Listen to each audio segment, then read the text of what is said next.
Hello and a very warm welcome to NEET BioLaksh series. And in this series हम लोग NCERT को line by line पढ़ते हैं, एक एक वर्ड पढ़ते हैं ताकि नीट के लिए कुछ छूट ना जाए। ठीक है। और अभी हम जिस चैप्टर को पढ़ रहे हैं वो है क्लास 11th का बायोफ्लूइड्स एंड सर्कुलेटरी सिस्टम। ठीक है। हमने इस चैप्टर में बहुत कुछ पढ़ लिया है। ये चैप्टर अगर आप शुरू से देखें तो फटाफट से मैं एक बार दिखा देती हूँ आपको। हम इस सीरीज में हम एनसीईआरटी के अंदर ही एनसीईआरटी खोलो और बैठ जाओ बस मेरे साथ। आपको करना क्या है कि आपको बस जो नोट्स मैं लिखा रही हूँ, पीवाई क्यूज मैं अलग से करवाऊंगी, अलग वीडियोस बना के। जो भी नेमोनिक्स लिखा रही हूँ, ट्रिक्स लिखा रही हूँ, वो एज इट इज इसमें लिख लो ताकि लास्ट मोमेंट पे आपको रिवीजन करने में कोई भी प्रॉब्लम ना आए। ठीक है। चलो फटाफट से हम लोग देख लेते हैं। ये हम ऑलरेडी पढ़ चुके हैं, ब्लड कैसे बनता है, लिक्विड और सॉलिड, सॉलिड में आरबीसी डब्ल्यूबीसी प्लेटलेट्स। और फिर उनको हम लोगों ने डिटेल में पढ़ा है कैसे बनता है। ये सारी चीज़ें साइड में लिखते चले गए ताकि फटाफट हमें रिवीजन करने में ज़्यादा प्रॉब्लम ना आए। इसके बाद फिर हमने ब्लड ग्रुपिंग पढ़ी, बहुत फटाफट से हमको समझ में आ गया एंटीजन एंटीबॉडी और क्या क्या होता है। आरएच फैक्टर के बारे में पढ़ लिया, आरएच ग्रुपिंग के बारे में पढ़ लिया, कोएगुलेशन पढ़ लिया है। ठीक है। इसके बाद हमने लिम्फ पढ़ लिया है। लिम्फ क्या होता है? टिश्यू फ्लूइड होते हैं या इंटरस्टिशियल फ्लूइड होता है। ठीक है। अभी हम पढ़ने जा रहे हैं सर्कुलेटरी पाथवे।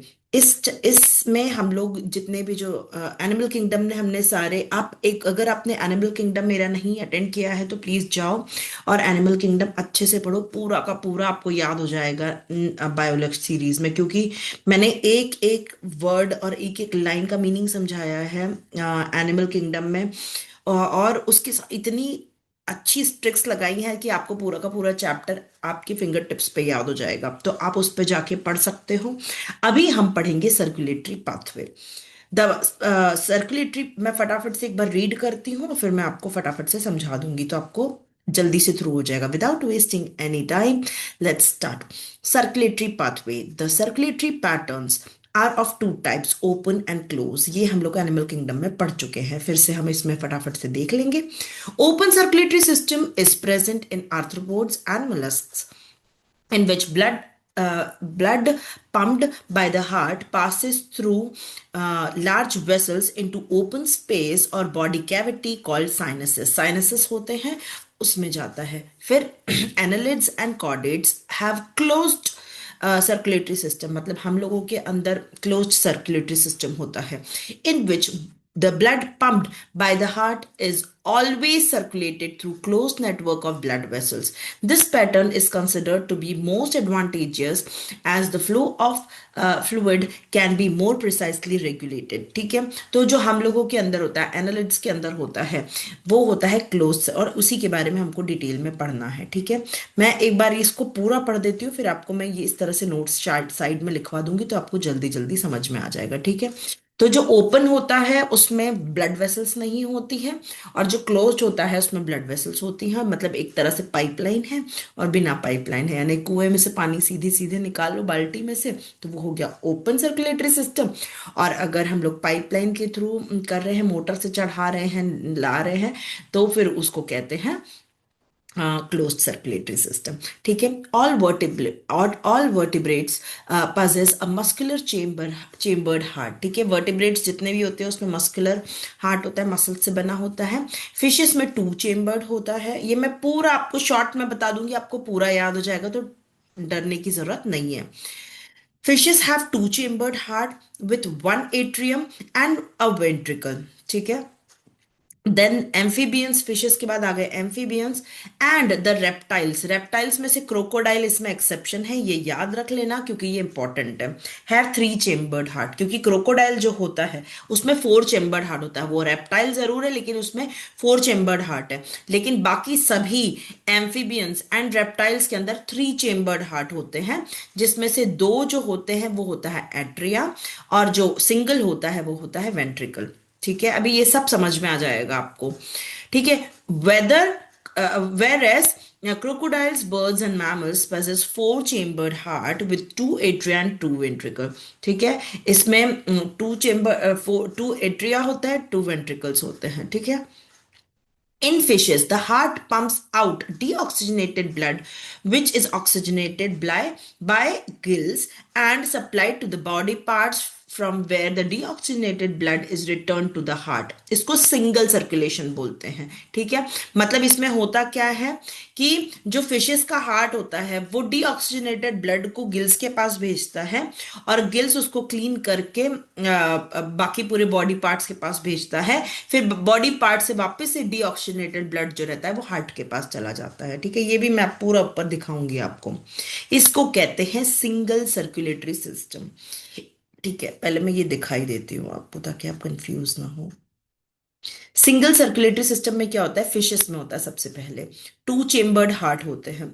तो फ्रॉम टिश्यू डीऑक्सीजनेटेड ब्लड, यानी कि टिश्यू के अंदर डीऑक्सीजनेटेड ब्लड होता है। एक्चुअली क्या है ना, जब आप ह्यूमन सर्कुलेटरी सिस्टम पढ़ोगे ना अभी नेक्स्ट वीडियो में, तो आपको ये और जल्दी समझ में आएगा, क्योंकि एट्रिया, वेंट्रिकल, ये सारी चीजें अपन जब पूरा हार्ट, अपना हार्ट पढ़ेंगे ना, तो आपको ये समझ आ जाएगा। तो आप ये भी कर सकते हो कि ये वाला जो पोर्शन है, ये पूरा ह्यूमन को पढ़ने के बाद इसको देख लो तो फटाफट से समझ आ जाएगा, ठीक है। पर अभी के लिए मैं आपको बता देती हूँ कि फिशेस में दो चेम्बर्ड हार्ट होते हैं, और फ्रॉम टिश्यूज डीऑक्सीजनेटेड ब्लड निकलता है, फिर हार्ट में आता है। फिर डीऑक्सीजनेटेड ब्लड जो रहता है वो गिल्स में जाता है, उसको क्लीन करता है, और फिर ऑक्सीजनेटेड ब्लड जो होता है वो वापस से टिश्यूज के पास चला जाता है ब्लड के थ्रू, ठीक है।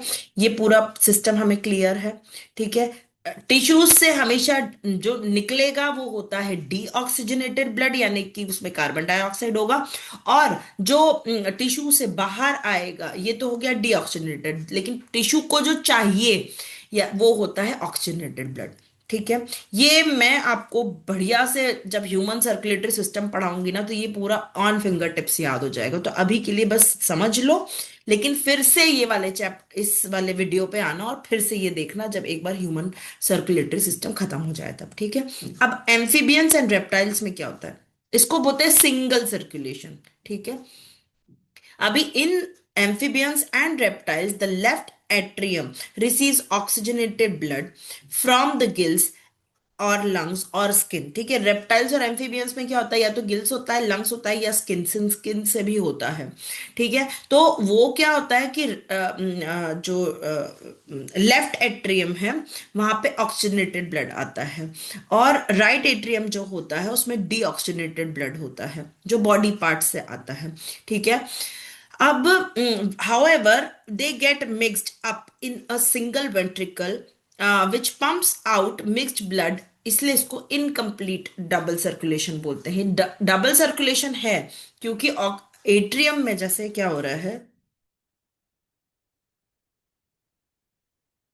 जैसे अगर अपन अपनी बात करें, ठीक है, तो अब समझ लो ये रहा अपना हार्ट, अपन प्यार वाला हार्ट बना देते हैं। ये हो गया अपना दो एट्रियम और ये हो गए दो वेंट्रिकल। तो अपना यहां से यूं आता है, गंदा ब्लड आया और लंग के पास गया। फिर लंग ने क्या करा, लंग ने बहुत ही गंदा सा लंग्स बन रहा है। फिर लंग ने क्या करा, साफ करा और उसको इधर भेज दिया, फिर वो वहां से यहाँ गया और फिर बॉडी के पास चला गया। ये हम अभी पढ़ने वाले हैं अच्छी तरीके से। इसको कहते हैं डबल सर्कुलेशन। लेकिन एम्फीबियंस और रेप्टाइल्स में क्या होता है कि गंदा ब्लड तो यहाँ से आता है, लेकिन क्योंकि यहाँ पे एक ही वेंट्रिकल है।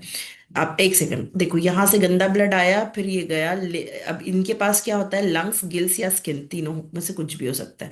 वहां से आया, सॉरी, यहाँ यहाँ से आया और फिर एट्रियम में साफ सुथरा ब्लड आ गया। फिर लेकिन इसके पास अब अलग से वेंट्रिकल तो है नहीं, तो फिर ये साफ सुथरा ब्लड भी इसके अंदर चला जाता है, तो ये मिक्स हो जाता है। तो इसलिए इसको डबल सर्कुलेशन तो है, क्योंकि जब आ रहा है तब यहां से गंदा ब्लड आ रहा है और यहां से साफ ब्लड आ रहा है। लेकिन जब क्योंकि ये अलग अलग साफ ब्लड को जाने के लिए जगह नहीं है, इसलिए इसको इनकम्प्लीट डबल सर्कुलेशन बोलते हैं, ठीक है। बढ़िया, वही मैं बता रही हूँ आपको कि जैसे ही ह्यूमन का पूरा समझ में आ जाएगा तो आपको सारी चीजें वैसे ही समझ आ जाएंगी, तो आपको बहुत ज्यादा टेंशन लेने की जरूरत नहीं है, ठीक है। ओके।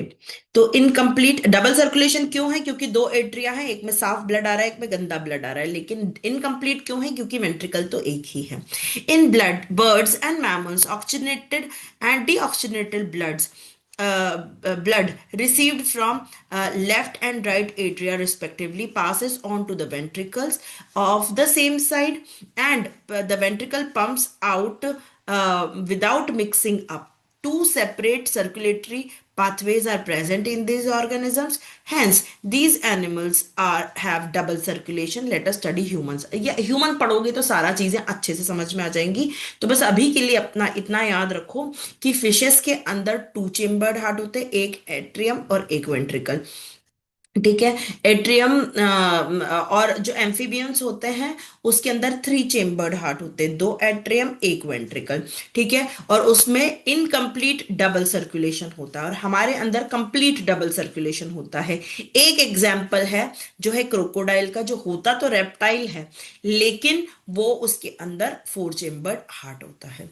ठीक है. ये क्लियर है. बस अपने को इसमें इतना ही पढ़ना था. अब अपने को अब जल्दी से ह्यूमन सर्कुलेटरी सिस्टम स्टार्ट कर देना चाहिए. जैसे ही ये समझ में आएगा ना ऊपर का, तो वो तो छोटा सा टॉपिक है, उसमें आपको दिक्कत नहीं आने वाली है. So that's it for this video. Thank you so much.